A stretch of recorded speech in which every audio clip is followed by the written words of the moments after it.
Samantha had always known there was something different about her. It wasn't the kind of difference that stood out in crowds or drew attention in classrooms. It was quieter, like a secret song that played softly in the background of her life. For years, she had silenced it, afraid of what might happen if the volume ever rose too high. But silence had a cost, and Samantha was starting to feel the weight of it pressing down on her soul. She sat in her childhood bedroom, fingers nervously twisting the hem of her sweater, rehearsing the words in her mind. The late afternoon light filtered through the blinds, painting soft stripes across the walls filled with faded posters and framed memories. Her parents were downstairs, voices echoing faintly from the kitchen. It was now or never. Coming out was not an impulsive decision. It was something she had agonized over, mapped out in her journal, discussed in whispered conversations with a few close friends. But saying the words to her family, people she loved but didn't fully trust or understand, was a different kind of courage altogether. She took a deep breath and descended the stairs, each step heavier than the last. Her parents looked up from their mugs of coffee, surprised by her serious expression. "I need to talk to you," she said, her voice barely above a whisper. Her father put down his cup. Her mother straightened in her seat. The room suddenly felt colder, smaller, tighter. Samantha sat across from them, heart pounding in her chest.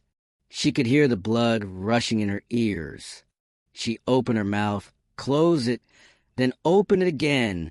"I'm gay," she finally said. The words hung in the air like fragile glass, waiting to shatter. There was a long silence. Her mother's face froze, the muscles in her jaw tightening. Her father looked down at the table, as if the wood grain might offer some kind of answer. She waited for a question, for a sigh, for a sign of love or confusion or even anger. But nothing came, only silence. Samantha felt her chest tighten. "I didn't want to hide anymore," she added, trying to fill the void. "I want to live honestly. I want to be myself." Her mother's lips pressed into a thin line. Her father finally looked up. "Are you sure?" he asked, his voice flat. "Yes," Samantha said firmly, tears stinging at the corners of her eyes. "I've always been sure. I just wasn't brave enough to say it." Another pause. Then her mother stood and walked away without a word. Her father gave a small nod, not of acceptance, but of acknowledgement, like someone marking a fact they'd rather forget. Samantha sat alone at the table, her confession echoing in the silence they left behind. The relief she expected didn't come. Instead, a hollow ache spread through her chest, growing larger with every passing second. But even in that moment, abandoned, confused, and hurting, she felt a sliver of peace. Because the truth was out, the mask was gone, and no matter what came next, she had taken the first step toward living a life that belonged to her. She got up quietly, climbed the stairs back to her room, and closed the door behind her. Outside, the sky was turning a deep shade of orange, and Samantha stared out the window, wondering what tomorrow would bring now that everything had changed. The silence didn't break the next morning. If anything, it deepened. Samantha came down for breakfast to find her mother washing dishes in a quiet rhythm, eyes fixed on the window. Her father sat at the table, scrolling through his phone like nothing had changed. There was no greeting, no conversation, no acknowledgement of what had been said the night before. She poured herself a cup of coffee and sat across from him, her stomach twisted in knots. She tried to meet his eyes, but he never looked up. The message was clear. Her truth had landed, but it hadn't been received. It had been swallowed into a void of discomfort and denial. The days that followed blurred together. Her mother avoided her gaze, speaking only when necessary. Her father kept things strictly factual. Questions about school, work, weather. Nothing deeper. Nothing real. It was a rejection not in words, but in absence. No questions. No effort to understand. just a quiet reshaping of the atmosphere. Colder, tighter, unfamiliar. Samantha felt herself shrinking inside her own home. She had once felt safe here, wrapped in the warmth of family dinners and Sunday movies. Now, even the walls seemed to push back against her, as if they too were unsure of what to make of her presence. The tension spilled into everything. Her younger brother, who had always been her partner in crime growing up, now barely said more than a quick hello. Her older sister, away at college, sent a vague text. Heard what happened. Don't know what to say. Hope you're okay. That was the end of it. Each interaction, cold shoulders, empty silences, averted eyes, chipped away at her spirit. She tried not to let it in. She told herself it would pass, that maybe they just needed time. But deep down she knew this wasn't a pause. It was a choice. They didn't want to understand. They wanted her to go back, to pretend it had never been said, to become the version of herself they had always pictured. And when she didn't, they withdrew, one step at a time. She found herself retreating to her room more and more, finding solace in the only space that still felt like hers. She painted for hours, trying to pour the ache into color. She journaled, filling page after page with questions no one in her family seemed willing to answer. She cried sometimes, quietly, so they wouldn't hear. But amidst the sadness, a different feeling began to grow.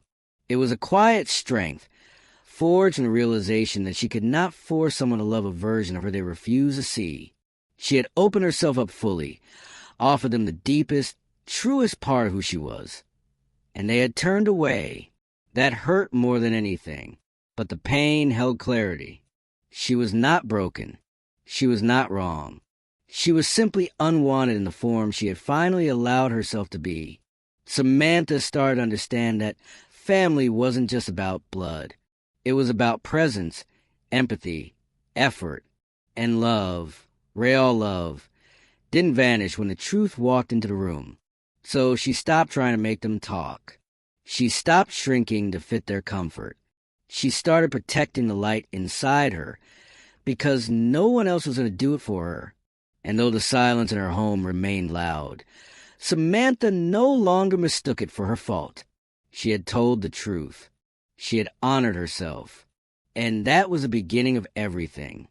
Weeks passed, and Samantha began to feel like a ghost in her own home. She was still there. She ate at the table, walked the same halls, moved through the same routines, but it was as if her presence no longer registered. Her parents rarely spoke to her. Her brother offered short, clipped responses, eyes down, always somewhere else. The air was thick with the unspoken.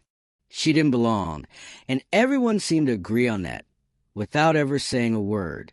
It was a kind of erasure she hadn't expected. Not loud or confrontational, just quiet and suffocating. Her identity hadn't sparked a debate or a storm. It had triggered something colder, retreat, avoidance, silence. And it was starting to chip away at her sense of reality. At school, things weren't much better. Word had gotten around. No one said anything directly, but she could feel the shift, the lingering stares, the way conversations slowed when she walked by. Friends she once laughed with in the hall now kept their distance. The ones who stuck around didn't know what to say. She didn't blame them, but it didn't make the loneliness easier to bear. Invisibility, she realized, was not just about being unseen. It was about being actively unacknowledged. It was a learned pattern, something people slipped into when faced with discomfort. And she was their discomfort. She tried to fight it at first. She reached out, made conversation, asked questions, but her efforts fell flat. People answered with polite smiles and quick exits. She became adept at reading body language. The sideways glance, the slight shift away, the nervous laughter. She stopped trying. And yet, in her silence, she became an observer. She watched how people treated each other, How easy it was for some to be accepted just for existing while others, like her, had to justify their right to take up space. It wasn't fair, but it was real. At night, she lay awake wondering if she had made a mistake, if it would have been easier to stay hidden, if honesty was worth the cost of being erased. But she always came back to the same answer. Living a lie was another kind of invisibility, and one that hurt even more. Still, the loneliness was real. The ache in her chest when no one texted. The hollow feeling at lunch when no one sat beside her. The way she smiled at strangers, hoping they'd smile back. It wasn't just about being accepted. It was about being seen at all. Samantha started writing more. Pages of thoughts, raw and unfiltered. Her journal became a place where she wasn't invisible, where her feelings mattered. She painted too, but differently now. Her work became darker, more layered. The colors clashed, the shapes fragmented. But there was truth in it, a kind of honesty she couldn't share out loud. And through it all, something began to shift deep inside. A small flicker of resistance. If the world wouldn't see her, she would learn to see herself. If others couldn't make space for her, she'd carve out her own. Because maybe invisibility didn't mean she was unworthy. Maybe it meant she was becoming someone people weren't ready to understand yet. And maybe, just maybe, that wasn't her problem to fix. So she kept showing up, quietly, stubbornly, in her full, complicated truth. And though it hurt, though it was exhausting, she refused to disappear. There wasn't a single moment when it happened. No thunderclap, no grand epiphany. Instead, it came in small pieces, like scattered stars slowly forming a constellation. Samantha had spent so much time shrinking, trying not to take up space in a world that made her feel like a burden. But now, in the silence of her isolation, she started listening to the voice she had always pushed aside, her own. One evening, she sat at her desk, sketchbook open, pencil in hand. The sun had dipped below the horizon, casting her room in a gentle lavender haze. Her latest drawing was unfinished, a chaotic blend of shapes and shadows. But as she stared at it, something clicked. She realized she wasn't drawing how others saw her. She was drawing how she felt, fragmented, messy, alive. Every jagged line was honest. Every color clash was a cry for truth. And in that mess, she saw something she hadn't in a long time. Strength. Samantha leaned back and let out a shaky breath. Maybe the problem wasn't her. Maybe the rejection, the silence, the invisibility, they were never reflections of her worth, but of others' limitations. That was the first piece.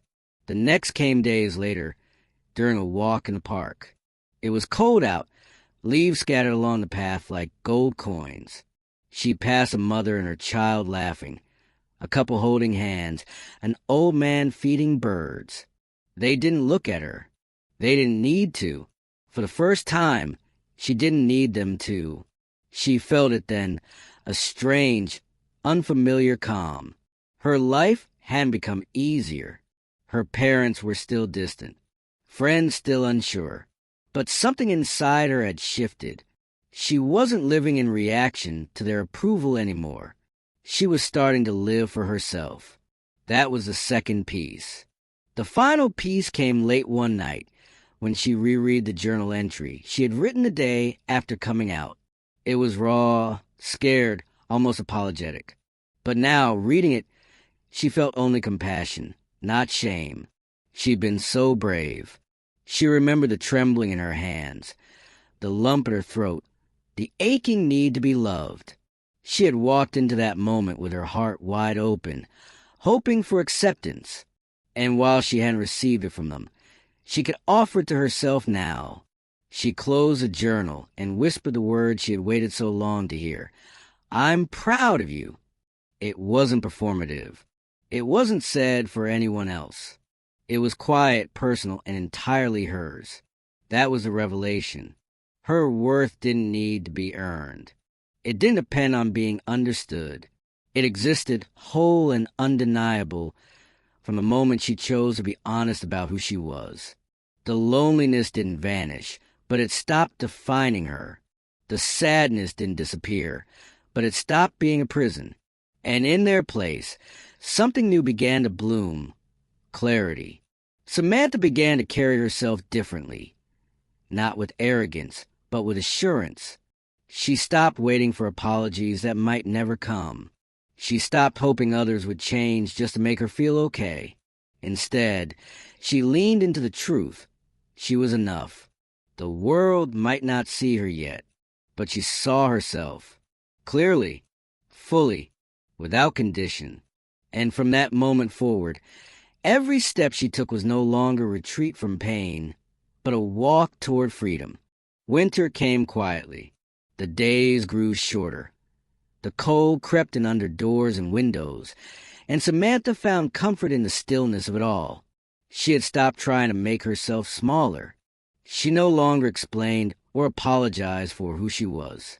For the first time, she was learning to live on her own terms. Most days, she carried her sketchbook wherever she went, not to escape, but to express. Her art had shifted, less about hiding pain, more about exploring identity. She no longer drew to be understood. She drew to understand herself. There was a small cafe near the edge of town where she often spent her afternoons. Tucked in the corner with a warm drink and her sketchbook, she watched people come and go. Some hurried, some lost in thought, others laughing like nothing in the world could touch them. She liked being there. It reminded her that the world kept turning, no matter what storm you were weathering. One afternoon, as she sat sketching the light falling across the cafe window, a soft voice interrupted her focus. "Is this seat taken?" Samantha looked up. A young man with tousled hair and paint-speckled hands stood beside her, holding a coffee and a cautious smile. She shook her head. "No, go ahead." He sat, pulling out a small notepad. After a few quiet moments, he glanced at her sketchbook. "You're good," he said. "Do you study art?" "Not formally," Samantha replied, offering a small smile. "It's just something I've always done." "I'm Lucas," he said, extending a hand. "I'm a painter." She introduced herself. And for the first time in what felt like forever, the conversation flowed with ease. Lucas wasn't pushy or overly curious. He asked thoughtful questions, offered kind insights. He didn't look at her like she was a puzzle or a problem. He just listened. Over the following weeks, they ran into each other more often. Sometimes by chance, sometimes not. They shared stories about art life and the ways people made you feel invisible. Lucas never pressed, but Samantha found herself opening up anyway. One day, as they were packing up to leave, Lucas hesitated. "I hope this isn't too forward," he said, "but I've been painting someone lately, just from memory. It's you." Samantha blinked, caught off guard. "Me?" He nodded. "There's something honest about the way you carry yourself." I couldn't stop trying to capture it. She didn't know what to say. The idea that someone had not only seen her, but noticed her, that someone had found something worth painting, was overwhelming. A week later, he invited her to a small community art show. She didn't plan to go, but something inside her told her she needed to. The gallery was small, tucked between a bookstore and a flower shop. The space buzzed with quiet conversation and soft music. And then she saw it, her portrait. It wasn't posed or glamorous. It was her, sitting in the cafe, head tilted slightly, sketchbook in her lap, light casting shadows across her face. But what struck her most was the eyes, her eyes, open, vulnerable, fierce. She stood frozen. People around her murmured compliments. She looked so present. There's power in her stillness. I wonder who she is. For the first time, Samantha didn't feel like a ghost. She felt real. Not because someone had finally painted her, but because the world was finally seeing the version of her she had worked so hard to become. And more than that, she saw her too. She turned to Lucas, her voice quiet but steady. "Thank you." He smiled. "Don't thank me. That's all you." Recognition brought a warmth Samantha hadn't felt in years, but also stirred something deeper. The quiet ache of all the connections she had lost along the way. No matter how steady she felt in herself, a part of her still carried the weight of those unspoken goodbyes, those closed doors, and the empty space left by family who couldn't accept the truth she had once whispered into their living room air. The portrait had changed her, not just how she saw herself, but how she understood the power of being seen. It wasn't about applause or admiration. It was about being known, even the quietest corners of who you are. And now, with her sense of self more rooted, she found herself wondering, could there still be room for connection, even with the people who once walked away? It started small. A message to her sister. Just 3 words. "Can we talk?" The reply came the next day. "Yeah, I like that." They met at a quiet park near the neighborhood where they grew up. Her sister looked older, more tired than Samantha remembered. They walked slowly, not saying much at first, letting the silence soften instead of harden. Finally, Samantha spoke.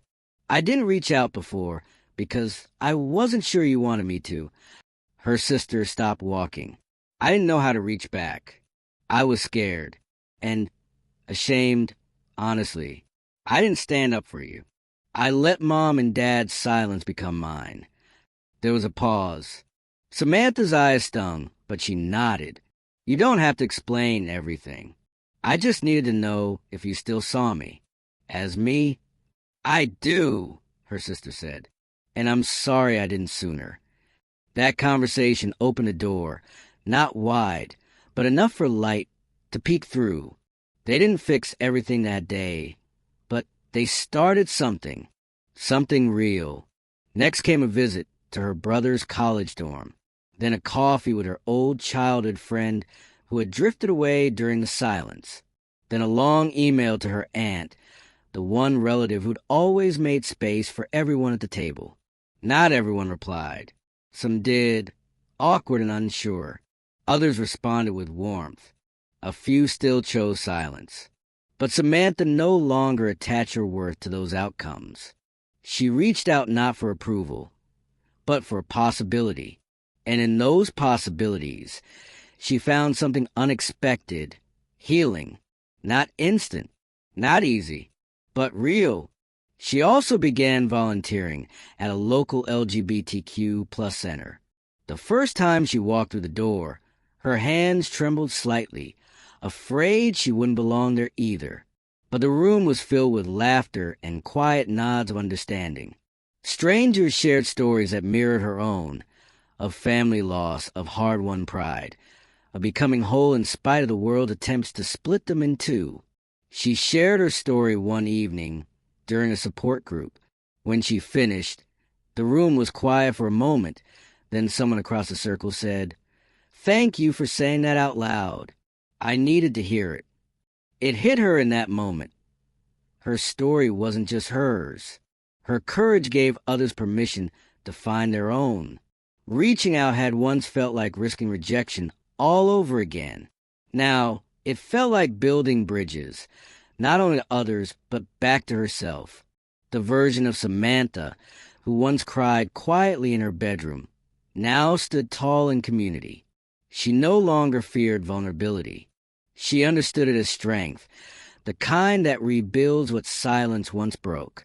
And as she continued reaching out, not perfectly, not always successfully, but always bravely, she discovered the truth. Being seen is powerful, but seeing others and letting yourself be seen in return might be the most human thing we ever do. It began with an unexpected knock on the door. Samantha had just settled in for a quiet Sunday morning. Tea in hand, sketchbook open, soft music playing in the background. She wasn't expecting anyone. Her friends usually texted first, and her family, well, They hadn't visited in months. She opened the door slowly, unsure what or who she would find. Her parents stood there, bundled in coats, looking uncertain and older than she remembered.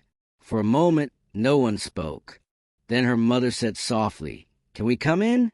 Samantha stepped aside, heart pounding.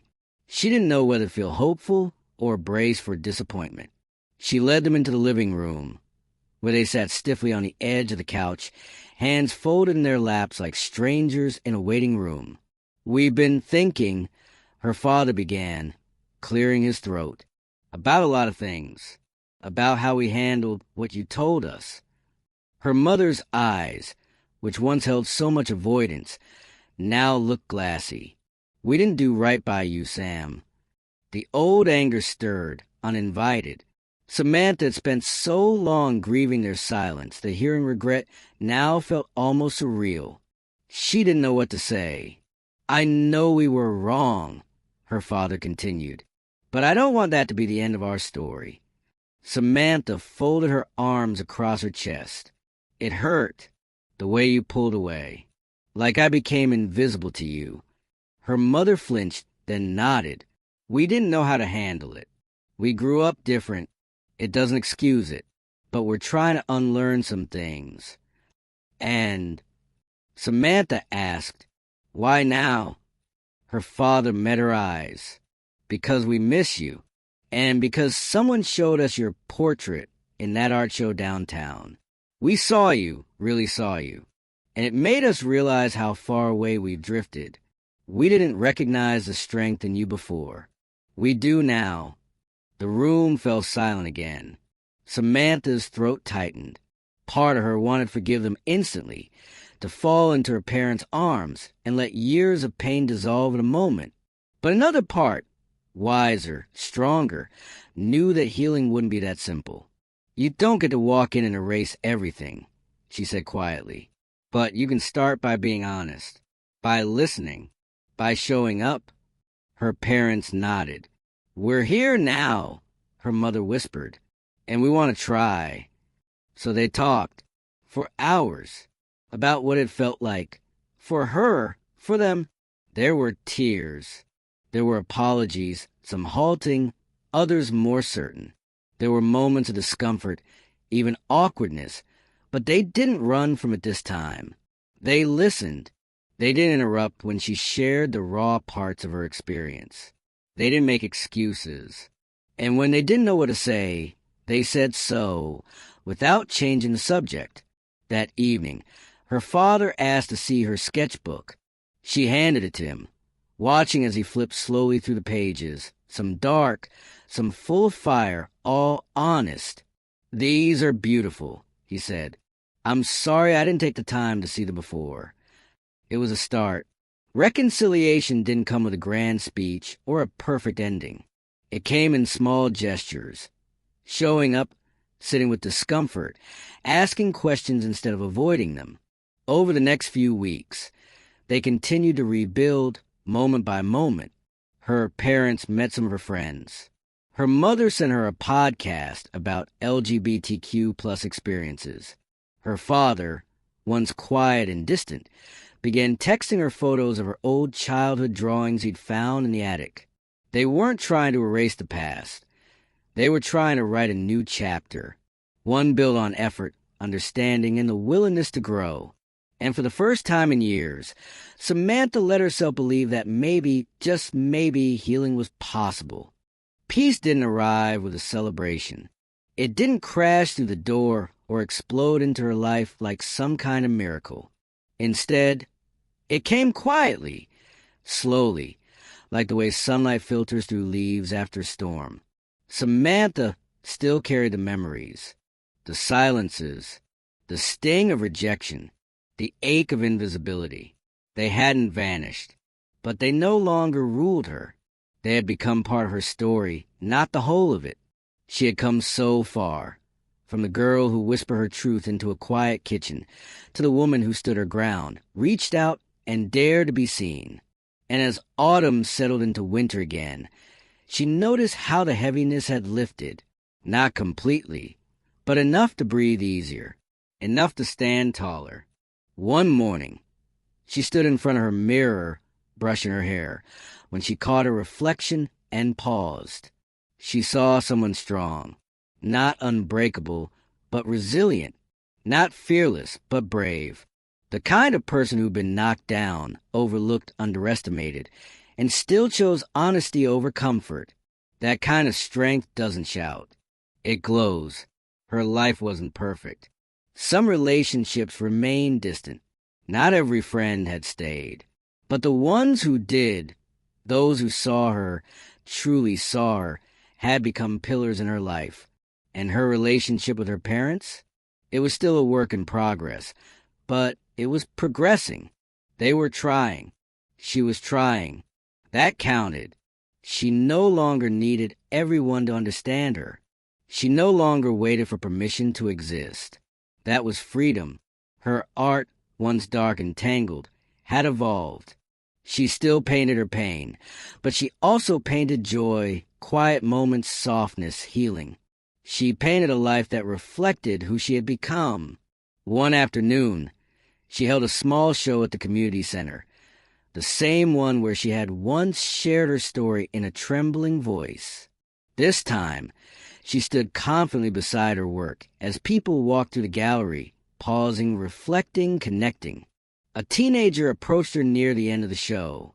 Shy, quiet, eyes full of something between hope and fear.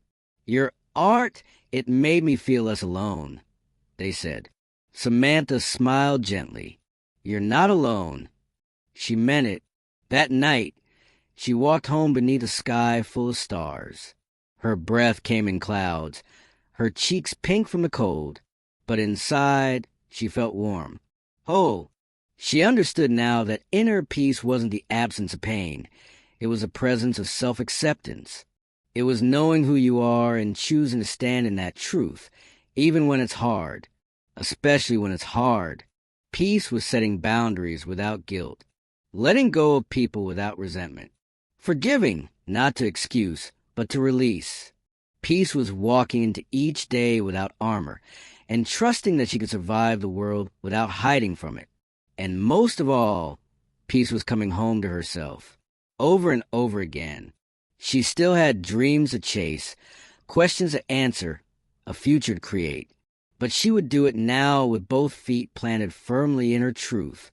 No more shrinking, no more hiding, just showing up real, honest, and free. Samantha stood at her window, watching the night settle over the town. Somewhere inside, that old ache still stirred from time to time, but it no longer frightened her. She had made it through the fire, and on the other side, she had found not just survival, but serenity. The end. If you like, I can combine all 8 parts into a single formatted story document. Just say the word.